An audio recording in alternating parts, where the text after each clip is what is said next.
Gente, depois de falar dos pontos que são colineares, né? Que serão colineares se o determinante for igual a zero, ou seja, eles pertencem a uma reta, tá? E serão não colineares se o determinante for diferente de zero. Nós vamos passar agora, né, para a equação geral de uma reta. A equação geral de uma reta, ela é neste formato aqui, ó. Ax mais by mais c igual a zero, tá? Essa seria a equação geral da reta. Nós temos três casos, tá? O primeiro caso é quando a reta ela é paralela ao eixo x. Quando a reta ela é paralela ao eixo x, o que acontece? Qualquer valor que eu atribuir aqui, né, para x, o meu y ele não vai mudar, ele vai ser sempre o mesmo valor. Então, a gente disse que esse gráfico é de uma função constante. Um exemplo desse gráfico é se eu tivesse, por exemplo, y igual a 5. Ou seja, quando eu for construir esse gráfico, eu vou perceber que qualquer valor que eu atribuir para x aqui, o y sempre vai ser 5. Então, é esse gráfico que representa esse tipo de função. Quando isso acontece, quer dizer que eu posso dizer que o a vale zero.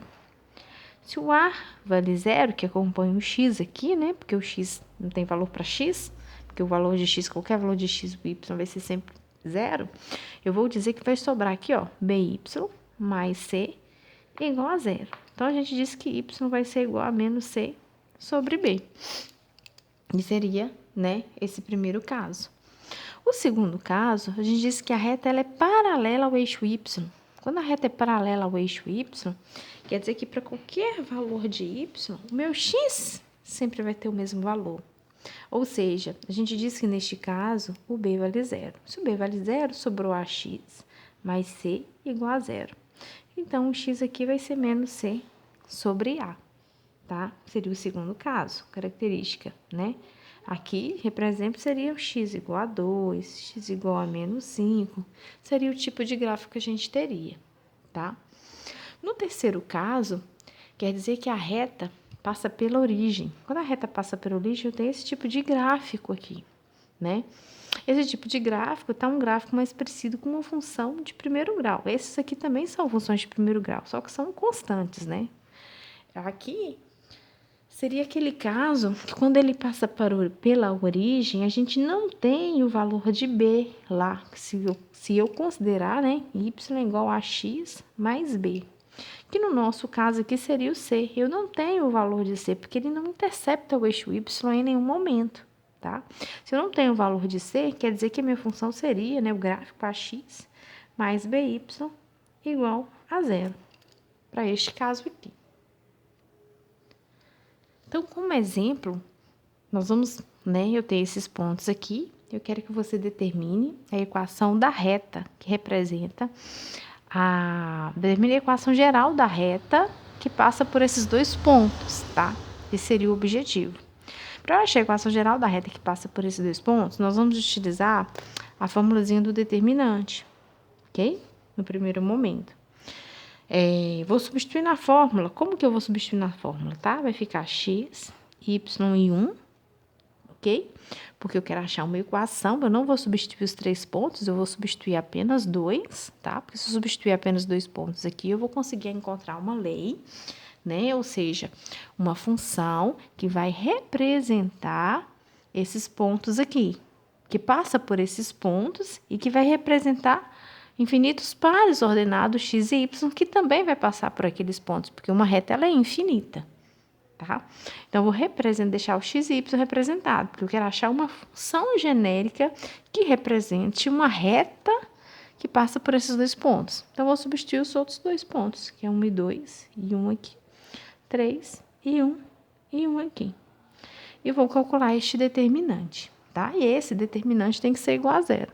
Então, eu vou repetir a primeira e a segunda coluna, e vou falar que isso tem que ser igual a zero. Vou fazer o cálculo agora, né? Fazendo o cálculo aqui, ó, vai ficar 2x mais 3y mais 1 menos, né? Aqui vai ficar 6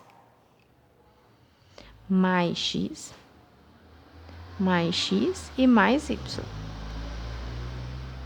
Isso tem que ser igual a zero, ok? Então, ó, multiplicação está tudo multiplicando isso aqui tudo, vai ficar 2x mais 3y, mais 1, menos 6, menos x, menos y, tem que ser igual a zero.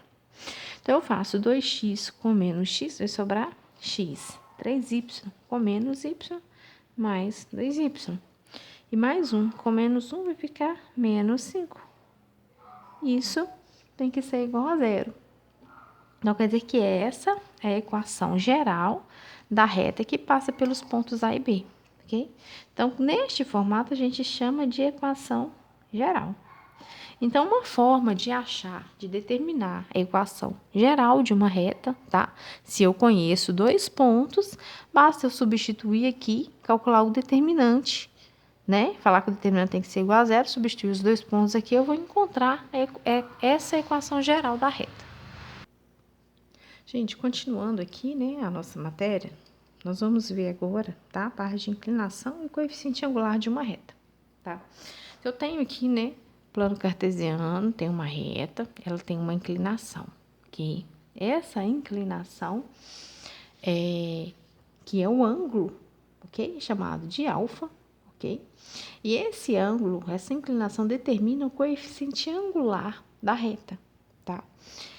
A gente diz que o coeficiente angular é chamado por m, e a gente calcula esse coeficiente angular como tangente de alfa. Lembrando que o ângulo, gente, que eu vou representar na minha reta, tá? Em qualquer reta no plano cartesiano, ele sempre sai do eixo x, ok? E vai para o sentido anti-horário. A leitura dele é feita no sentido anti-horário e não do sentido horário. Porque se falasse que do x no sentido horário, o ângulo eu iria representar ele aqui, mas não é. Sempre no sentido anti-horário, tá? Nós temos, né, alguns casos para analisar. Nós vamos ver o primeiro caso. No primeiro caso, tá? Eu vou dizer que meu ângulo, vou representar aqui, ok? Plano cartesiano novamente, tá? Uma reta. Vou chamar essa inclinação aqui de alfa, ok? E este ângulo alfa aqui, ele está entre 0, tá? E 90 graus. Se ele está entre 0 e 90 graus, eu vou ter que lembrar aqui na relação lá do ciclo trigonométrico, tá? Vocês vão lembrar aqui a circunferência de raio unitário, não é isso? Onde aqui representa os valores de cosseno e aqui representa os valores de seno, ok? Aqui seria 1, aqui seria 1, aqui seria menos 1 e aqui seria menos 1, ok? Neste sentido aqui, os valores de cosseno são positivos, seno positivo, cosseno negativo e seno negativo. E lembrando que a tangente é uma reta que tangencia meu ciclo trigonométrico assim, ok?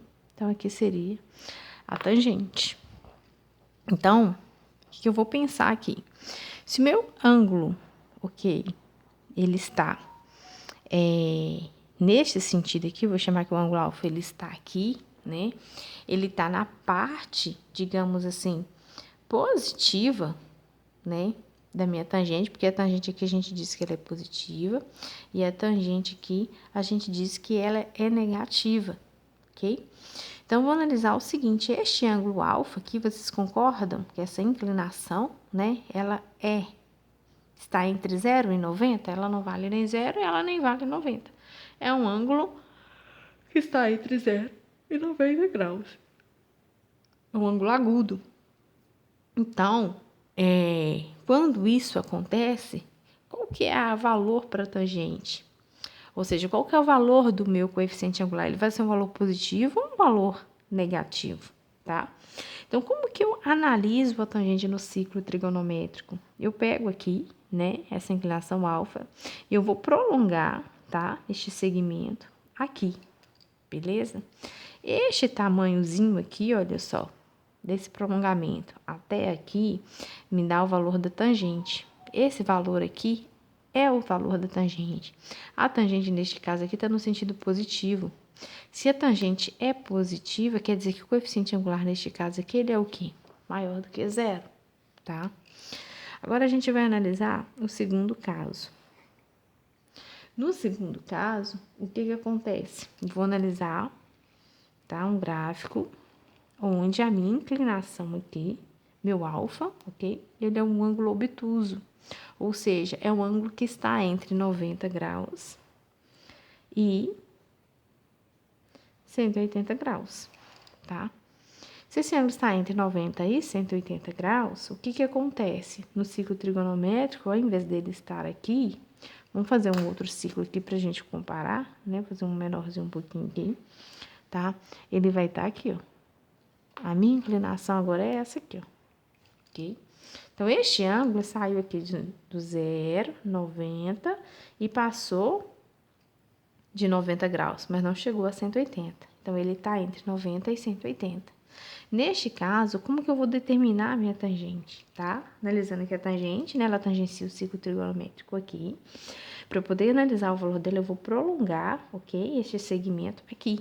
Então, quando eu prolongo o segmento aqui, a minha tangente vai dar exatamente este pedacinho aqui. Este pedacinho aqui está na parte negativa da tangente. Então, neste caso, meu coeficiente angular, ele vai ser menor do que 0, neste segundo caso, tá? E eu tenho agora o terceiro caso. O terceiro caso, eu vou analisar quando eu tenho uma reta que ela é paralela ao eixo y, ok? Portanto, forma um ângulo de 90 graus aqui. Então, alfa vale 90. Eu quero saber qual que é o valor da tangente, qual que é o coeficiente angular dessa reta, para este caso aqui. Então, eu vou novamente analisar o ciclo trigonométrico. Quando eu vou analisar o ciclo trigonométrico aqui, o que vai acontecer? Essa reta ela está representada exatamente no eixo y, ok? Então, eu posso prolongar essa reta aqui para poder achar o valor de tangente, olha, são paralelas essas duas retas. Se elas são paralelas, a gente diz que elas não se cruzam ou, né, teoricamente se cruzam. Algum ditado, né, que alguns falam se cruzam no infinito. Então, quer dizer que elas não se cruzam. Então, a tangente para esse valor, ela não é definida. Então, a gente diz que a tangente M aqui não é definida.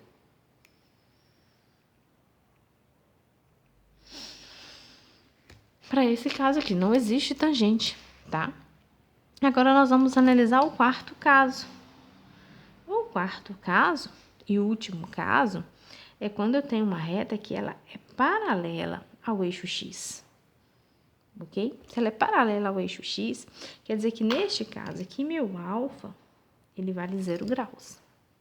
Se ele vale 0, vamos analisar o valor da tangente aqui, né? Se ele vale 0, ele está aqui, ó. Se ele está aqui, o valor da minha tangente, eu não tenho tamanho para a tangente aqui, é nulo.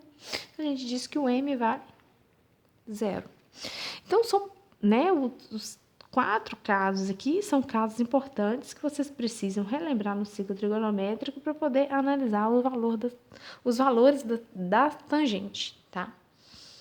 Para encontrar o coeficiente angular.